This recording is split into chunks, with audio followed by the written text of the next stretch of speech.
नमस्कार शेतकरी बंधूंनो, आज आपण टोमॅटो शेतावरती आलोय। या ठिकाणी जर बघितलं तर हा माळीवाडा एरिया आहे, तालुका जिल्हा छत्रपती संभाजीनगर। या एरियामध्ये टोमॅटोची खूप मोठ्या प्रमाणात लागवड होती।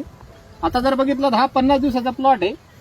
जवळपास आता मागच्या 8 दिवसापूर्वी या प्लॉटवरती एक 2-3 मुख्य समस्या होता। त्याच्यामध्ये करपा होते, त्याच्यानंतर प्लॉट कांडीवरती चालला होता, नागाळी, तुडतुडा, पांढरी माशी, नॉर्मल आळी या किडींचा पण मोठ्या प्रमाणात प्रादुर्भाव होता।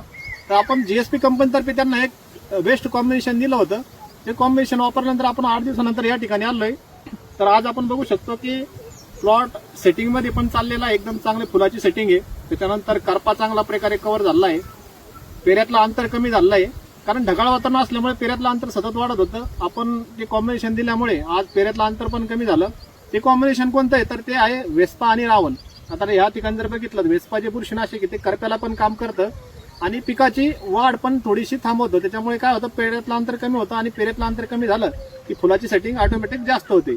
आणि त्याच्यानंतर जे कीटकनाशक दिलं आपण रावण नावाचं, तर रावण नावाच्या कीटकनाशकामुळे फायदा असा झाला की एक तर नागळी चांगली कव्हर झाली, त्याच्यानंतर तुडतुडा, पांढरी माशी आली, नॉर्मल आळी याचं चांगलं कंट्रोल भेटल्यामुळे प्लॉट आज एकदम चांगल्या अवस्थेत आहे, सेटिंग पण चांगली आणि एकंदरीत जो त्यांचं कॉम्बिनेशन आहे ते खूप चांगल्या प्रकारे ते समाधानी वापरतो। बाकीचं असंच काही शेतकऱ्यांना नवीन कॉम्बिनेशन जाणून घ्यायचं असेल किंवा आपल्या पिकावरच्या समस्यावरती उत्कृष्ट कॉम्बिनेशन माहिती करायचं असेल तर अवश्य संपर्क साधा।